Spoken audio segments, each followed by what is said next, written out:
raging in the Conservative Party for over half a century.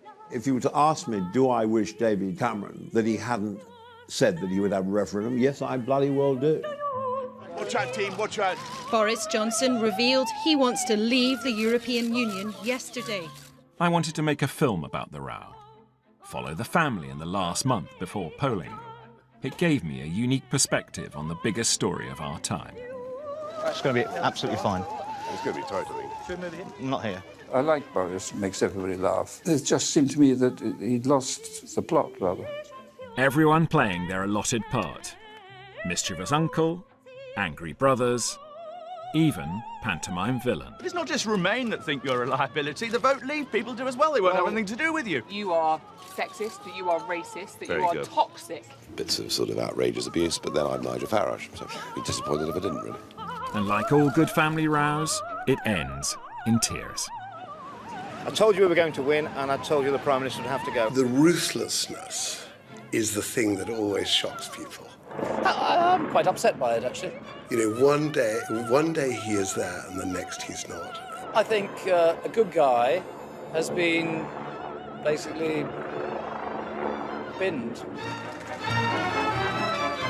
You ain't seen nothing yet.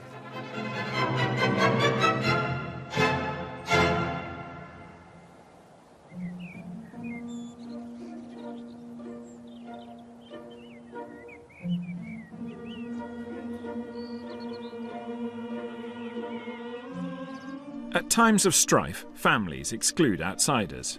So, no surprise, getting to real candour isn't easy. Whether it's at David Cameron's carefully choreographed Remain events, or Boris Johnson's eccentric cross-country pilgrimage from brewery to cattle market.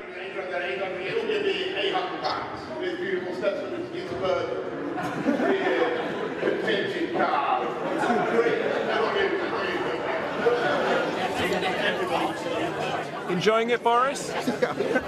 How could you not? That's my first, and indeed last, question to Boris for quite some time. Leave spinners take umbrage at such a probing inquiry.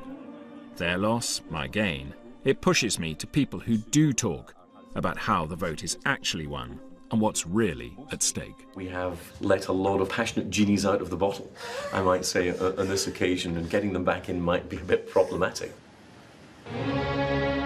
There's one particular genie that all family members wish would vanish.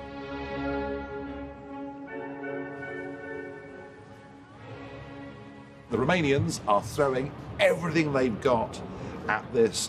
Threats, fears, telling us dire things will happen to us unless we continue to be run by a bunch of unelected old men in Brussels, and it's not washing. I genuinely think it's tight, but the passion, the energy, is on the Leave side of the argument.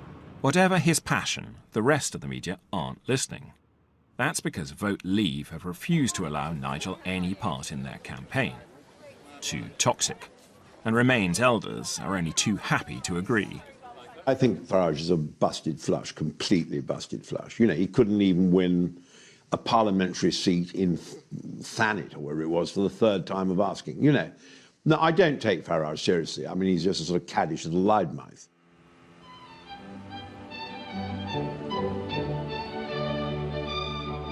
While the polls fluctuate wildly, Nigel Farage sets off on a cross-Britain tour, aiming for the audiences other campaigns aren't reaching, core Labour voters. Today it's the West Country, local anarchists and an alarmed police force lying in wait.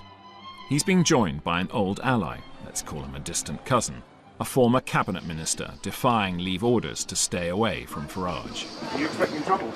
Not here. And you and Nigel Farage? Is Yep. that unusual? Not really. You know, all the crosses look the same when they're being counted. I put my bet on Thursday. I never bet. I don't ever bet. I've never bet on a horse in my entire life. Have you really? I've only ever once been in a bookies, and that was when I was canvassing.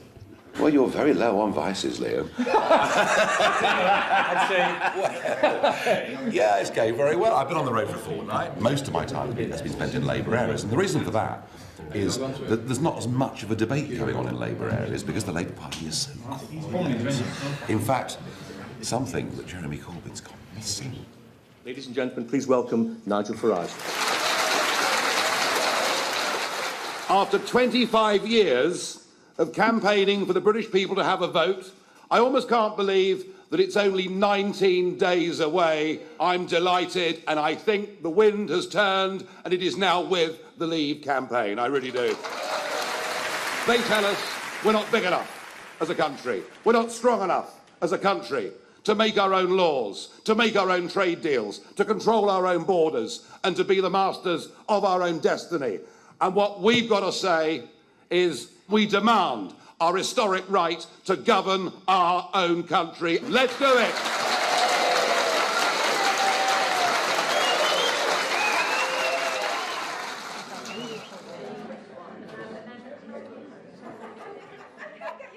All I need's the right beer named after me. That's all we need.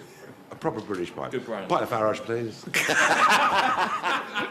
There was a lovely cartoon this week in the Telegraph, and it was me at the bar, as they always do, with a pint of Australian Point System beer, and there's Govan Boris saying, "Barman, we'll have the same as he's having." It was brilliant. Are you ready? Boris and Michael still want nothing publicly to do with Nigel, though I discover that privately they're talking to him all the time. 3 days ago, they nicked Farage's immigration policy, the Australian point system. Points, as ever, mean prizes, and Leave's poll numbers start to creep up. 2 hours later, 50 miles west, and a very different pace of life awaits me. I'm intruding on a considerably more genteel branch of the family, a debate between the man running Conservative in and the local MP, who's firmly out. Hello, how are you? There's a bottle of Somerson brandy cider. You can't be is that for me? Yes, that's for you. How enormously kind. Every day and everywhere it gets better and better, and now every minute our majority is rising steadily. See, we're the future and Europe's the past. For whom the bell tolls. And for whom the bell is dutifully tolling, yes. We've got the future, we've got Boris and Gove and all these exciting figures. There's no petrol left in their tank. Today they had to wheel out Neil Kinnock. I think that says something, don't you? We are competing in a global marketplace. We don't want to leave the European Union, wreck our economy, and in that sense, ruin the future life chances of children and grandchildren, perhaps, of yourselves in this room. Well, ladies and gentlemen, you heard it here first. Greece, Spain, they're not basket cases. They're these wonderful economies. Youth unemployment heading towards 50%. Italian economy hasn't grown since 2000, but clearly it's a wonderful, successful economy. How lucky we are to be shackled to our Italian friends. We creep away as Jacob wins his debate hands down. It's almost too painful to watch. This morning, as the EU campaign heads towards knockout, we have Sir John Major, former Prime Minister, arguing for Remain. And what they have said about leaving is fundamentally dishonest, and it's dishonest about the cost of Europe. And on the subject that they've veered towards, having lost the economic argument of immigration, I think their campaign is verging on the squalid. While Nigel and Jacob scrap it out on the ground, Leave and Remain are heading for the TV studios. Worried by the endlessly changing polls, Remain double up the doom, sending out a patriarch to question the errant Leave children's iniquity. To my surprise, Leave are thrilled, particularly the hedge fund billionaire backing them.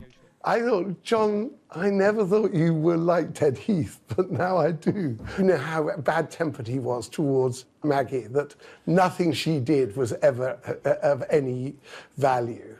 You know, and in much the same way, he just can't resist absolutely doing in Boris. And the trouble is, the more he does that, the more Joe Public thinks, great. The fights are opening up. I mean, if you looked at the John Major interview on Sunday, I thought it was quite extraordinary. You had a former Prime Minister launching a vicious attack on a member of his own party who could potentially be the next party leader. This is civil war at its worst. And if you've got civil war, then you actually have to create conditions which allow for reconciliation and for moving on. As in all good rows, the Leave leaders' call for moderation fails. It doesn't help that Gisela is from another family, the Labour Party. Tory backbenchers ring me, scenting blood. I think it's about credibility. I struggle to think that the Prime Minister, if it's a Leave vote, and I'm hoping and working for that, that the Prime Minister's credibility will be shot. And I think he knows that, and those around him certainly know that. Hello, this is Studio 6C. Is Jacob Rees-Mogg in the studio? Yes, I'm here, ready and waiting. Excellent. Producer will be talking to you shortly. OK, thank you. I think I preferred Prime Minister's questions to what we're getting coming through now, but I think Project Fear is beginning to be laughed at.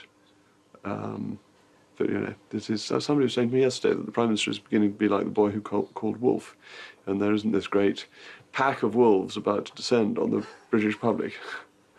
I'd better put these on, actually, in case they want me to say something.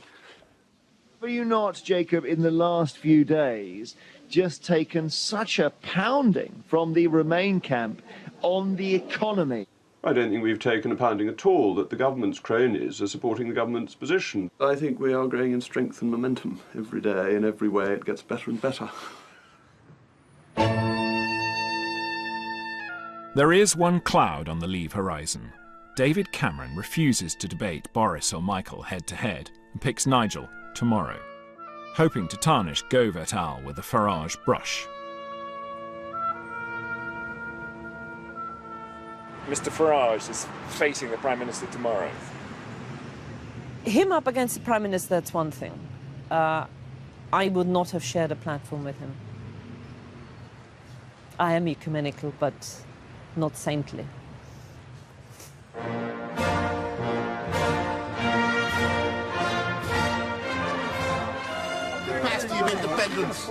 I'm learning that each campaign has its motif. Leave's Bass, Remain's staged event, Nigel's is a poster. Barely seen outside London, but each launch catnip to the media. Yes, on debate day we're jostling for space with the world's cameras. Farage back in the limelight again. I think he believes in a higher political order that we should be a part of. And I would say that you cannot be an independent, self-governing nation and a member of the European Union. He is utterly and entirely wrong. The Britain Stronger in Europe campaign says that you are sexist, that you are racist, that Very you are good. toxic. Very good. Do you think that tonight you'll be able to overcome that and win people over? Well, at least I tell the truth. The fact they're stooping to these depths means we are now winning. But it's not just Remain that think you're a liability. The vote Leave people do as well. They won't have anything to do with you. Well, because they're looking for their jobs in number 10 after the election's over. And some people in the Remain camp are saying that you are the Kaisi Soze of this campaign. You are the invisible dark force who is actually running the Vote Leave campaign. Well, to be compared to Peter Mandelson is a high compliment, I'm sure. Away from the chasing pack, he's happy to show off 8 million listeners tuning into Radio Nigel. Out of Europe. But while Nigel Farage is playing a leading role ahead of the EU referendum, he wasn't selected to head the official Leave campaign. He joins us now. Good afternoon. Good afternoon. So how do you feel about the... What was your first thought on waking this morning? Gosh. Gosh, this is it. This is the nearest thing that we're going to get to a head-to-head debate with the Prime Minister in this campaign. And for him to come out yesterday and say it would put a bomb under the British economy, I think we got the chap on the run, you know. Some Leave people want you to shut up. They don't want you to connecting with people. Well, because they're worried about the Conservative Party, poxy Conservative Party and its future, and I don't give a damn about the Conservative Party or the Labour Party. And frankly, in the context of this referendum, you know, UKIP is a very, very poor second. This issue, this is about the country. It's not about wretched careers. Despite wretched party politics, more and more Conservative MPs are willing to publicly endorse Farage, as he assumes greater prominence. Nigel Farage is a formidable debater who Nick Clegg massively underestimated a couple of years ago to his great cost. And I think the same thing's happening again. I think the Remain camp thought that going up against Nigel Farage was the easy deal. They thought that they could paint Nigel Farage in a particular way, and they may well find that they've bungled that, actually.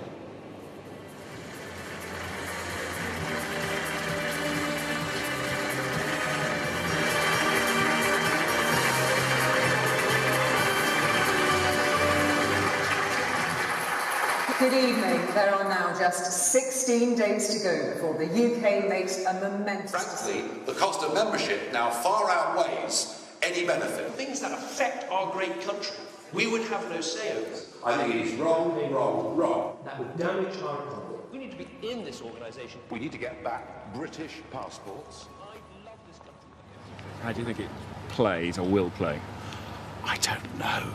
You can't ask the chap on the pitch how he's doing, can you? I don't know. But no, I mean, clearly we're entering a last 2 weeks in which it's going to be pretty frantic and it's probably going to get quite rough. His contribution infuriates Leave almost as much as Remain. Overnight, spinners from both whisper calumnies into our ears about the errant Nigel. It's not a great success. The polls stay becalmed as the contest gets ever more heated and bad-tempered.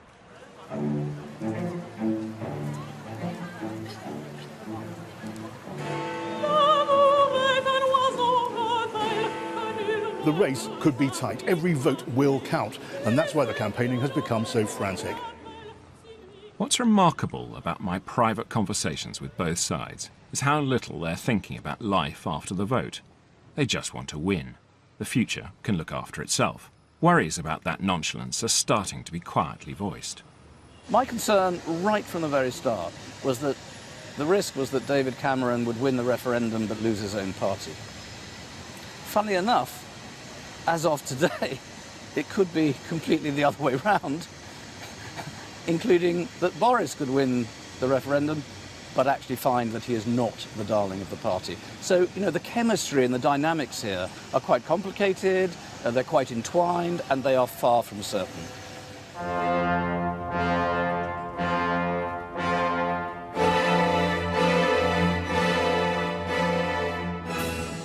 Prosperous and profoundly Tory, Sutton Coldfield is the kind of place that Leave have to win. I roll up at the great debate organised by the local MP, Andrew Mitchell. Remain Lords Ashdown and Heseltine versus Leave's Gisela Stewart and, yes, the man she'd never share a platform with. Nigel couldn't be happier. So you're running the Leave campaign, I see. That's what they say. I just do what I do. Let Osborne say what he likes. Let Mr. Cameron say what he likes. I think they're in trouble.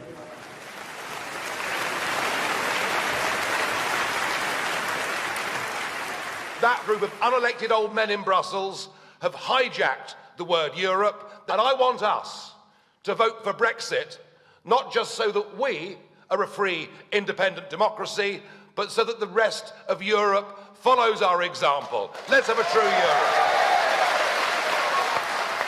NATO is stronger with a united Europe and weaker with a divided one.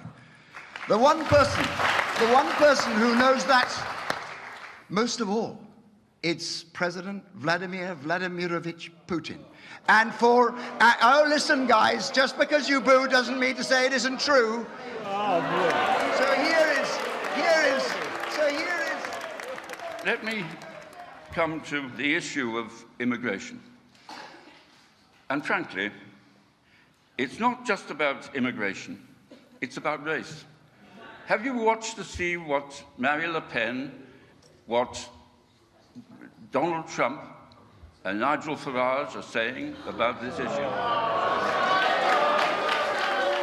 You say, don't make it personal.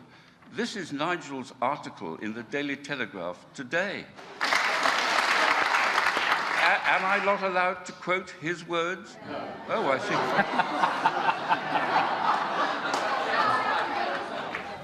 see. Nigel's utterly unmoved by the row over his remarks about kith and kin. Gisela, however, is furious. I am angry. The Conservatives are trying to make anybody who is out stooges of Farage and turn up the temperature in a way which is unhealthy. Round 2. The other combatants and pretty much all of Sutton Coldfield squeeze into the pub.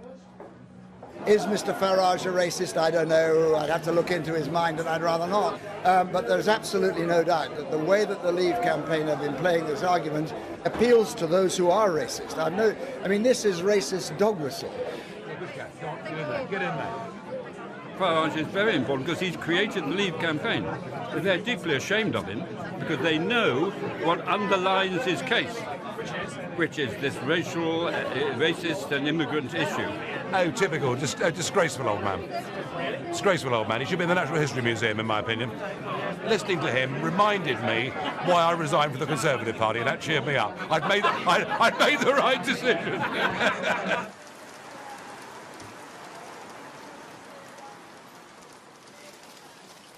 I have to say, I'm feeling pretty gloomy. This is an email I sent to one of my best mates last night. It said, "My political antennae make me feel that the anti-immigration sentiment amongst blue-collar urban England is going viral for Leave. I thought David Cameron would win for Remain, but perhaps lose the affections of his own party. But I now think that Boris will win for Leave, but that the Conservative Party will lose the affections of the country."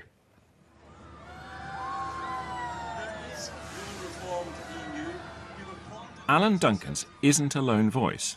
Some Brexiteers are delighted by the public support they're getting, but surprised nobody can see the coming storm in government.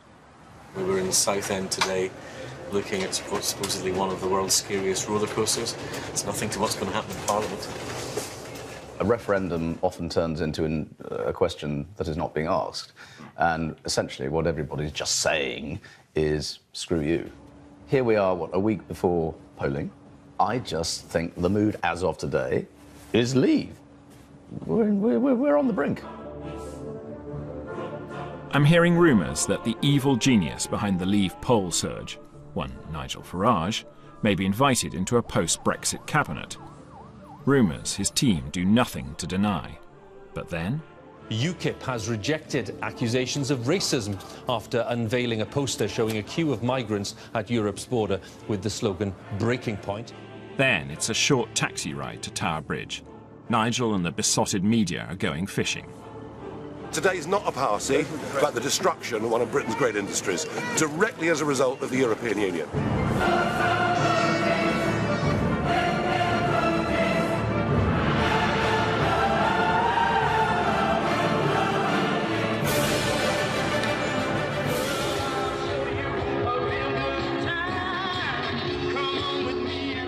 Disgusting. Rich people laughing at poor people. Absolutely disgusting.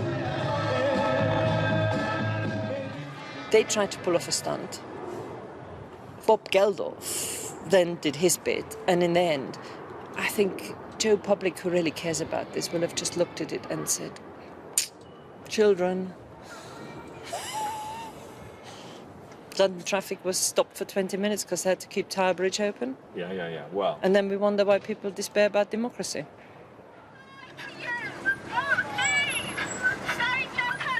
The big challenge is to deal with the undeniable anger that is out there. They're angry because they feel that those who they've charged to make decisions on their behalf in government either are not responding to what they think is important, or actually now in institutions where whatever they do, it doesn't matter. Before 1 o'clock today, Joe Cox, MP for Batley and Spenborough, was attacked in Market Street, Birstall.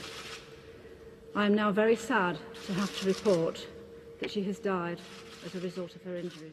And secondly, an eyewitness, somebody who saw and heard what happened, said he heard the attacker say, "Britain first," twice. The words I heard him say was "Britain first" or "put Britain first." I can't say exactly what it was, but definitely "Britain first" is what he said when he was shouting. He shouted it at least twice.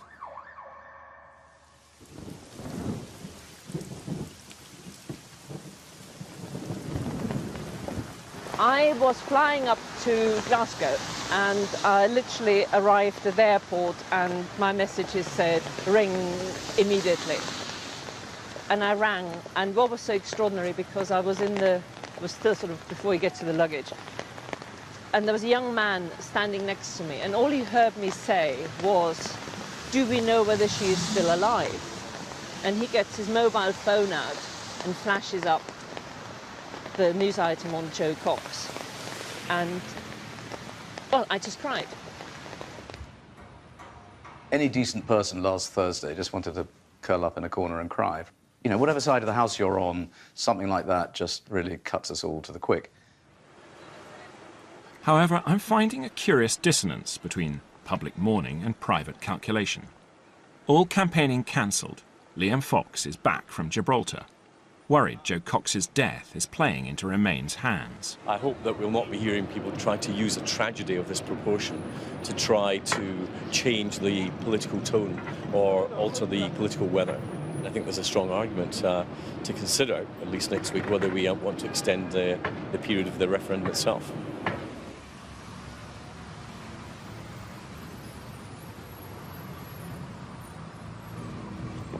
The vote isn't put off. In the face of a barrage of criticism, Nigel Farage launches a media onslaught to try and regain the momentum he had before the MP's death. George Osborne described your Breaking Point poster as vile. Even Michael Gove, a politician you admire, has disowned it. Of course, because we've had this terrible, tragic event. What happened on Thursday lunchtime, Thursday afternoon, was a terrible, tragic event, and you can paint things in all sorts of different lights afterwards. But as I say, if you look at the stuff that we've put out in this campaign, and look at the stuff that Leave has put out, it's very similar. Excuse me. Do you regret that campaign poster? As I say, I regret the death of an innocent member of Parliament. In private conversations, the colder hearts in Vote Leave don't think Breaking Point was a disaster. They think it kept the debate just where they want it, immigration. They encourage Farage back out. Good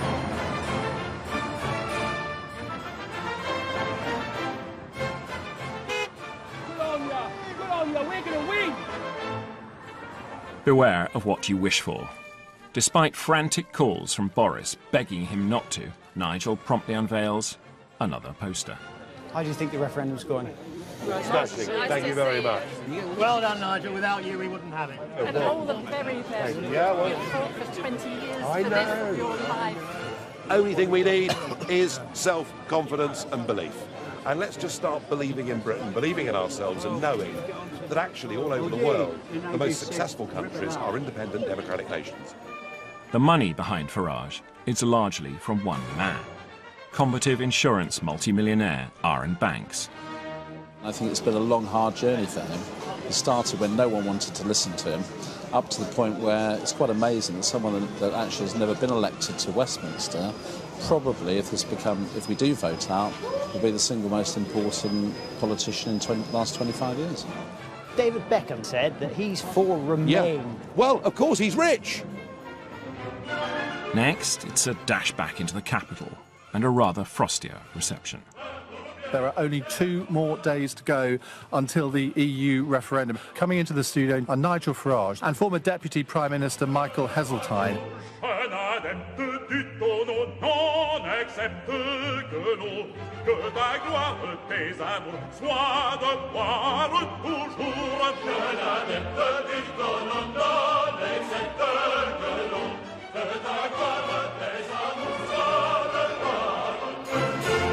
We simply don't know how many people are going to be coming into our country. The basic fact is that we have an open door. The essence of the Brexit case is to create all these fears. You can see what happens here. They find the arguments so difficult. They're so terrified of losing on Thursday that they're going for the man and not the ball. You see this poster he's produced and the reference to Breaking Point.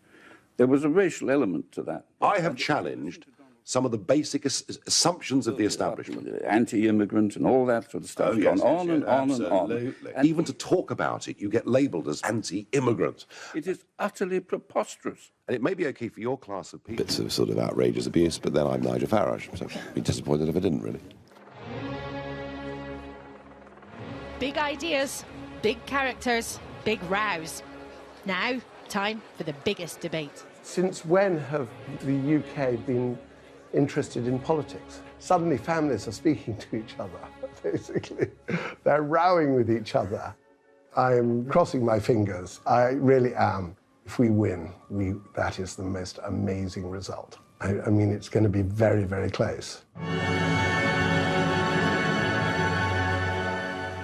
If we were not in the EU today, TUC has looked at all the hard evidence. I've been listening to businesses large and small, up and down. Despite the hype and hope, the Great Debate is in fact a reminder of the difference between the earthy populism of Farage and the Leave and Remain campaigns. Distant voices shouting, not connecting.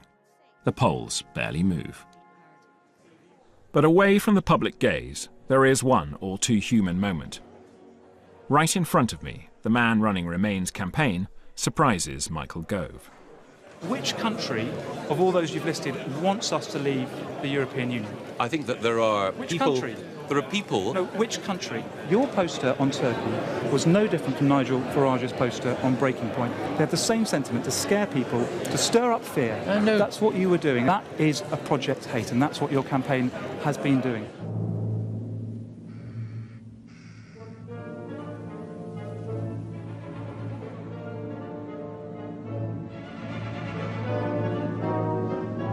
But you will be voting? I'll be voting. Absolutely. Yeah. Absolutely. We've even discussed my wife voting one way and me voting the other, so we balance it out. Polls deadlocked. Whatever the public bravado, in private, both sides are completely at sea as to what's about to happen, both now and after the vote. I woke up at 4 o'clock this morning and I feel physically ill. It's like being summoned to be beaten by the headmaster at school. I mean, I feel that we are on the verge of a huge decision, and I don't know which way it's going to go. And I've always, in my political life, sort of arrogant thing to say, really, but for 33 years here, and pretty much when I was a soldier too, I pretty much sort of thought I knew how to deal with what I was going to be faced with. But if this goes wrong for Britain, I just don't know what the consequences are going to be. And I think they are very, very serious. I think they're serious for Europe. And I think they are very serious politically for us. And I just cannot see my way ahead. For the whole of our dear, dear, wonderful country, I just want to cross that finishing line on the right side of the ledger.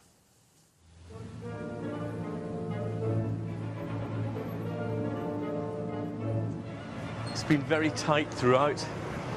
If anything, I think there's a slight move towards leave in these last few days. Now it just feels we're almost there, and there's a sense of being able to almost just touch a real historical change. Out in Middle England, Leave's talisman is being deployed in one last big hurrah. I can see you're not dressed for work, Boris. I can see that. Nice to see you. How are you? How are you? Nice to see you. Thanks for coming out this morning. Thanks very much this morning. How are you? We trip over a rare, unguarded moment. How are you doing? We're doing very well. It's going to be absolutely fine. It's going to be tight, I think. Should we move it in? Not here. And then they're back on script. We're actually right in the centre of the country, Ashby de la Zouch, a beautiful market town. To a butcher's shop just round the corner. Albeit to a rather hostile reaction. Why would you leap into the unknown like so the whole of England you want to leave? It's not honest with Boris, you know, it's too scary, isn't it? We're British and we take risks. I think it'll be 52 Remain, 48 Leave. I think there are a lot of Leave people who don't believe it. I mean, I've always thought that Boris's wish was to lose by 1 so that he could be the heir apparent without having to have all the, you know, SH1T of clearing up the mess. That's always been my view of Boris. By championing Leave, he can be the great heir apparent for the future, darling of the activists, but actually it will be quite good if he didn't win the referendum because there would be total chaos. Independence Day. Independence Day, yeah. Absolutely. Good luck, everybody. See you, folks. But remember Ashby de la Zouch. It's the same message in Mayfair. Leave will lose by a 2% margin, according to Crispin Odey's private polls. The odds are, what, 8 to 1 at this stage. The hedge funder has commissioned them so he can make money, get ahead of the market. But the numbers prompt an unusually harsh verdict on the campaign he's poured his money into. You are quite low, actually, aren't you? This is... Yeah, I am quite low. I am. I sort of slightly thought maybe we are going to get one of those wonderful results of history. But I think the administration wasn't very good, and, you know, I'm afraid everything else has taken its toll. We'll see tomorrow. Administration of Vote Leave was not very good. We've paid the price. Anyway, we'll see. We'll see. I'm a bit depressed.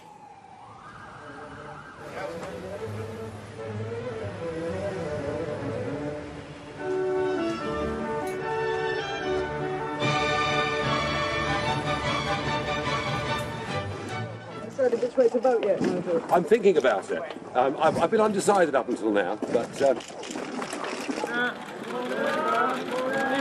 President, Prime Minister. Morning, sir.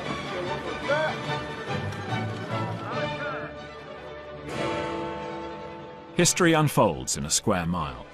The media running between a techno village just outside the House of Commons, a sort of digital Glastonbury, and a cramped nightclub high in Millbank Tower, host Nigel Farage.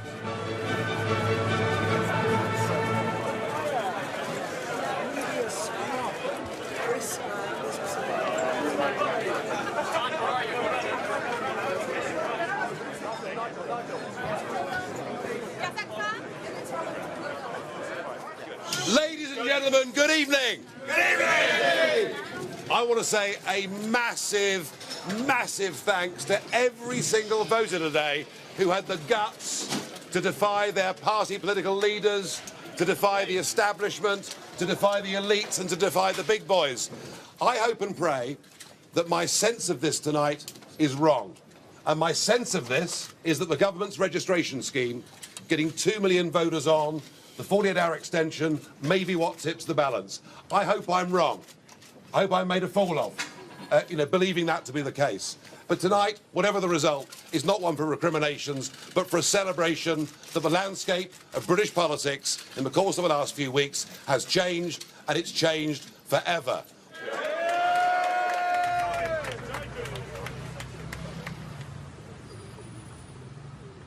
As dawn breaks, the booze runs out in Club Farage. Nobody cares, media or revellers. Something's up.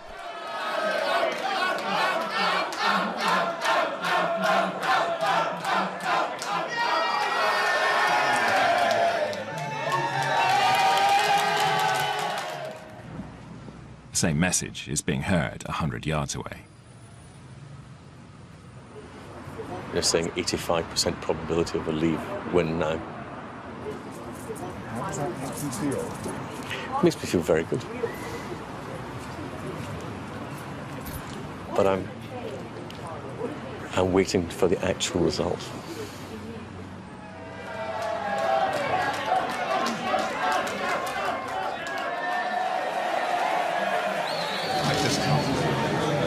I literally can't believe it.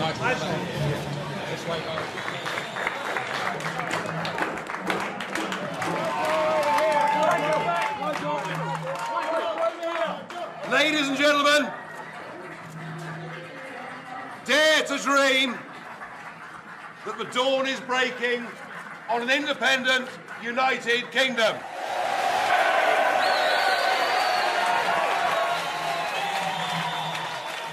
Let June the 23rd go down in our history as our Independence Day.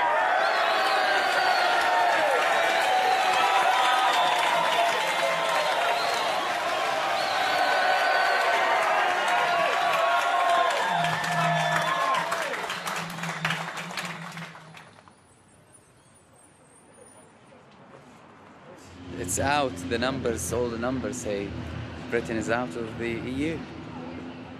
This is Sky News and BBC as well. So.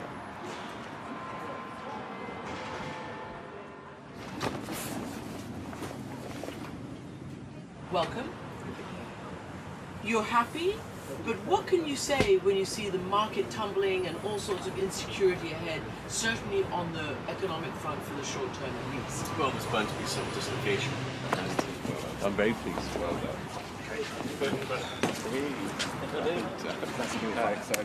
Well done. Yeah, well done. It's beginning to sink in that we actually did it.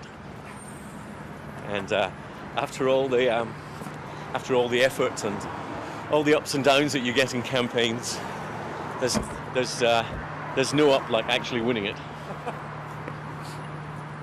And of course now we're all really awaiting a response from the Prime Minister, which I imagine we'll get very early this morning. And will he stay in reality? I think so. I Really? hope so. What a day. My God. This is a day to remember. This is a morning to remember.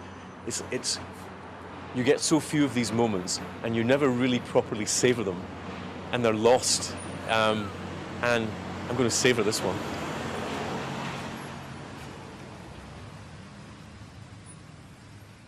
There's that Italian expression, il mattino ha ora in bocca. The morning has gold in its mouth.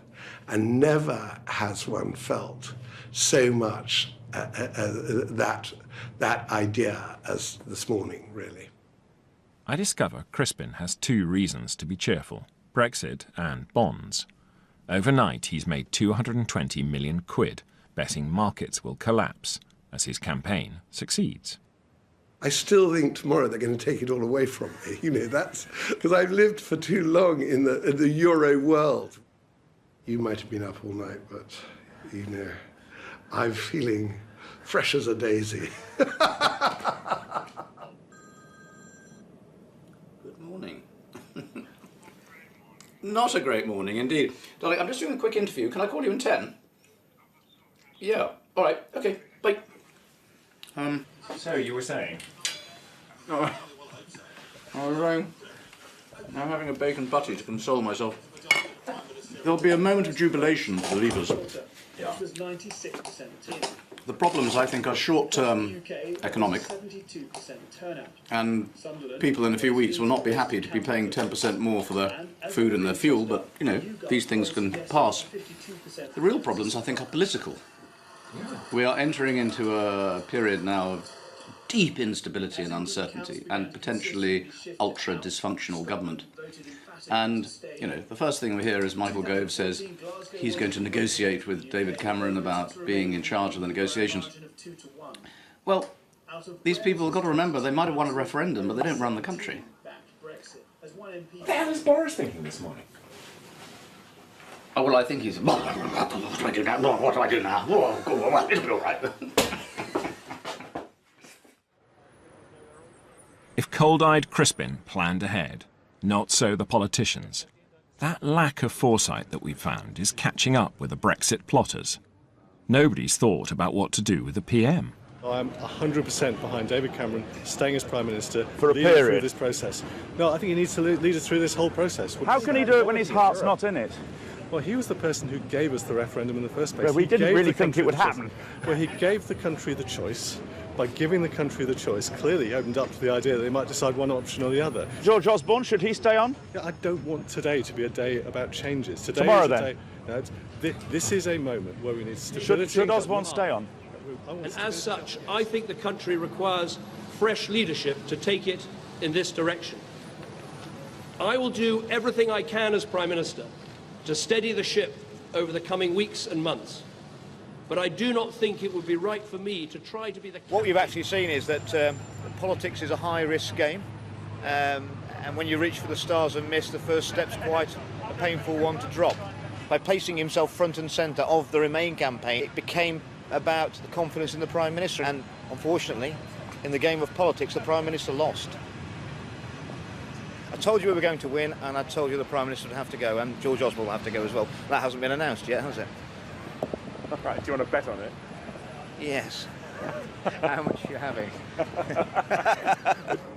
The one Prime Minister who was socially liberal, built up, you know, a reputation for tolerance around the party, got an absolute majority, is going. That is not good news, and he's going to be very difficult to replace. And actually, we were talking to IDS, Brett, they were all surprised. Oh, well, clever, aren't they? Yippee-dippy-doo-dah. You know, they basically finish him off and then complain when he's gone, didn't think through the consequences of what they were suggesting. And obviously, if the result was to leave, it was a humiliation for the Prime Minister in anyone's book. I'm quite upset by it, actually. I think a good guy has been basically binned in a very unfortunate way.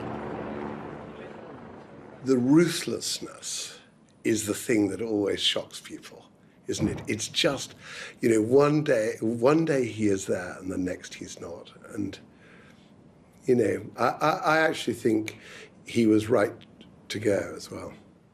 David never thought he would ever have to hold a referendum. And Boris never thought he was going to win it. He never thought he was going to win it.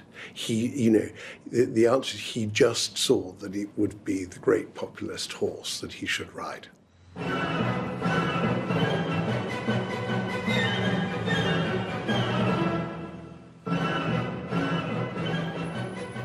Brexit was won with Nigel Farage's help, this war will be fought by Tories alone. They don't seem very ready for it. So what happens if Boris does eventually become the leader? I have no idea. I have no idea. I don't even know who the other candidates are. I dread it.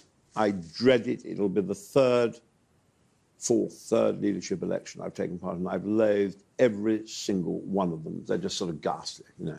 You cannot sit down in the tea room without some twerp coming up and, you know, absolutely loathsome, hideous. Everyone, in my experience, campaigning for Cameron, during the Cameron election, helping the campaign, I mean, practically everyone I spoke to had assured everyone else they were voting for them as well. So you never, you know, it's meant to be the most sophisticated election in Britain. It's about the least sophisticated election I've ever met in my life. Because of the patronage point of view, a lot of people will not commit openly because they all want to be on the winning side for obvious career-enhancing reasons. I've already come out now and said, we're going to back Boris. Bridgen backs Boris. And that should secure victory. I would have thought so. Boris is not possibly the perfect candidate. There isn't a perfect candidate. But Boris is a winner. He's a proven winner.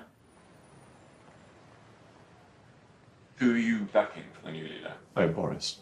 I think Boris won the referendum for Brexit. I think without him and Michael Gove, and indeed Gisela Stewart, it would have been very, very difficult for Brexit to win.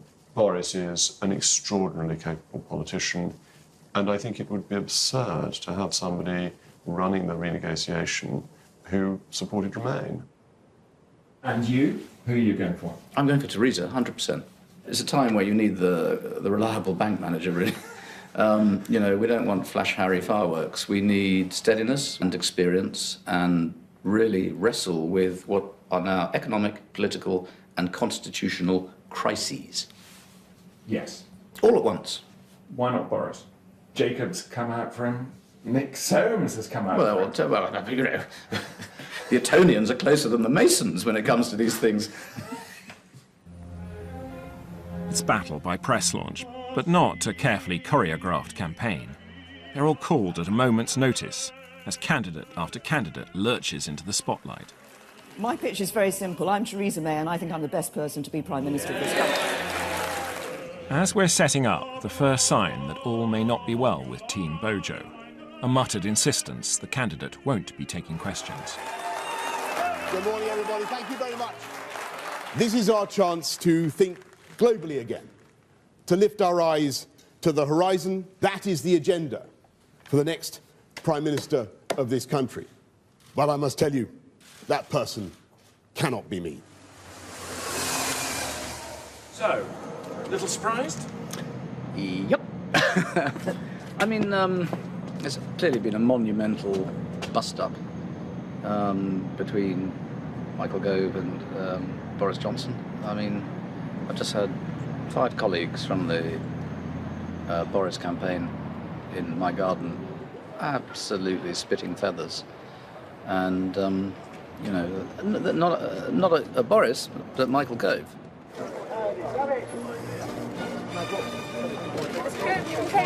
Hello, good morning. The irony, of course, that former partner has sabotaged former partner. And I discover Michael Gove's backed by a cabal of, yes, Etonians. I have always wanted Michael Gove to stand for the leadership of the party. I had encouraged him to do this. But I'd announced that I would support Boris. But then he announced he was pulling out, and so I was free to back Michael. Has Michael Gove not completely torpedoed himself? He's certainly damaged himself. Great. I mean, in the rearview mirror of his car, there's a lot of bodies mounting up, aren't there? I just think it's really difficult when someone said for years and years and years on TV cameras, I'm not up to the job, I don't want the job, and I couldn't do the job, and I'll tell you why I couldn't do the job. And in fact, if you ask me, I will write in my own blood on parchment, I do not want to be Prime Minister and will not stand, and then to change your mind, it's just a bit difficult. I imagine that the reason for Michael Gove's candidacy and Boris Johnson pulling out must be pretty momentous. I mean, we're all hearing bits and pieces. We're not that far from the Palace of Westminster, but we might as well be on the other side of the moon for all that we're getting information here. So the public are feeling a bit bruised. Both sides are feeling a little bit battle-weary. We've now got an uncertain leadership campaign. Do you know, it's an ordinary day in politics. Despite being forced to resign from the cabinet a couple of years back, Liam's a candidate too, though he can only muster one MP to support him openly. Have you seriously got enough support to win this? Well, we'll find out next week.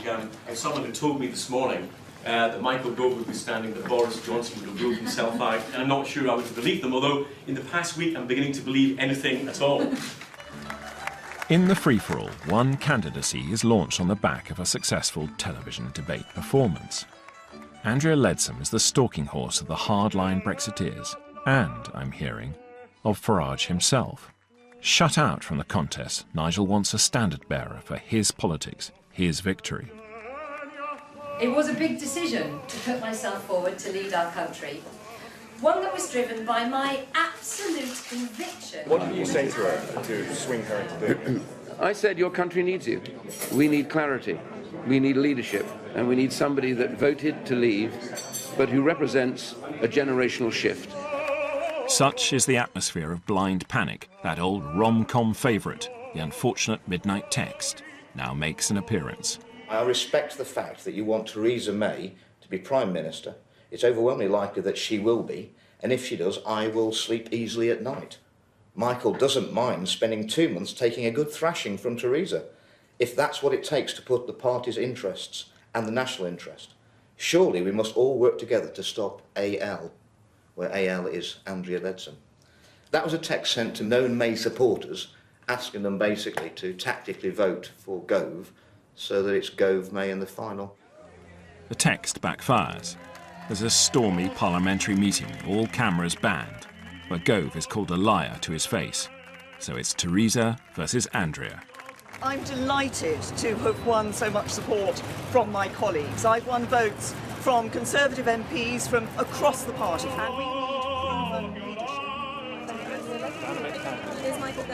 Why have you lost, Mr. Gove? Why have you come third? Was it the text from Mr. Bowles? Did that backfire? I'm hugely grateful to all those members of Parliament who supported my candidacy. I was really fortunate to have some of the brightest and the best in the parliamentary party on my side, and I'm naturally disappointed that I haven't been able to make it through to the final round of this leadership contest. Going back, Mr. Gove. Do you regret what you did? Yes. That's not an end to skullduggery. There's another text from the frustrated Faragistas. There's a bit of an issue brewing, which is the, Aaron Banks' list is being used to try and get people to join Conservative associations in what is clearly a takeover attempt. We've had an email bombardment, which is trying to make it look as though Conservatives are only for Leadsom. So we have a sort of infiltration attack going on even as we speak. What is going on? Well, I think I told you a couple of months ago, this is major realignment of political fault lines. But does this stuff surprise you? I mean, on a personal level? Yes, it does. In a sense, they won a victory and threw it away. You've just achieved something quite extraordinary. You've achieved it against the odds. And I'm not sure whether they deliberately threw it away. Supported Prime Minister. I am therefore withdrawing from the leadership election. Andrea implodes. One unfortunate interview about motherhood and widespread distaste for the Leave text. And it's Theresa.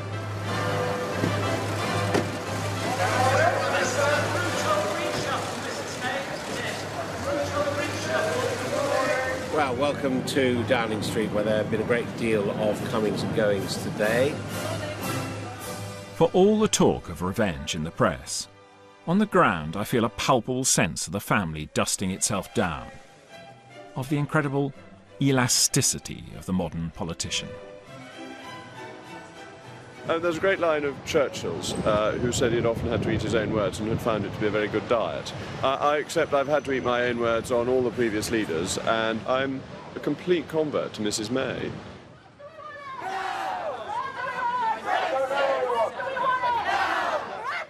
Privately, the PM decides that the combatants in the family row should be rewarded, with the task of sorting it out. Lo and behold, I'm a foreign minister. So I'm the minister here at the Foreign Office, and frankly, it could not be more interesting and more exciting. It's my sort of spiritual home in many ways, and I'm thrilled to be here. Stand there, that way. But there is a man in charge of this great department who you campaigned against. We've been long-standing friends. We get on crackingly well. There's never a dull moment. But, you know, I think, complement each other. To coin a phrase, toujours plus étroite. The French foreign minister, in fact, has sent me a charming letter just a couple of hours ago, saying how much he looked forward to working together. Well, I'm now Secretary of State for International Trade in the new department that's set up to prepare Britain for its trading environment after we've left the European Union, and the negotiations for actually extricating ourselves from the European Union have gone to David Davis's department. I'm not actually particularly worried that any of them are not going to do very well at their jobs. It's just how it's going to work that worries me. You know, the three huge egos, David Davis, Liam Fox, and Boris, is going to be a very difficult operation, in my view, to keep on track. And it's going to be the iron fist of the Prime Minister that will do that. So often people go for something, but they don't really believe in the consequences of what they're saying.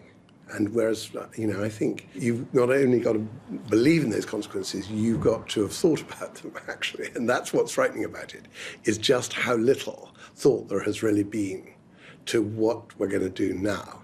What does the future hold? My answer is I don't really mind, because I've, in a very small way, helped achieve the very thing that I came into politics largely to do, which was to give Britain its freedom back outside the European Union. We have to make our way in the great global world, and that's what these boys are going to be negotiating for us. And if they don't, well, what my father used to call Fouquet and Latouquet.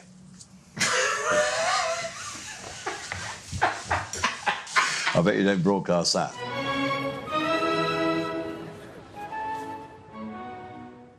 Now, one of the questions that is being asked is, what am I going to do?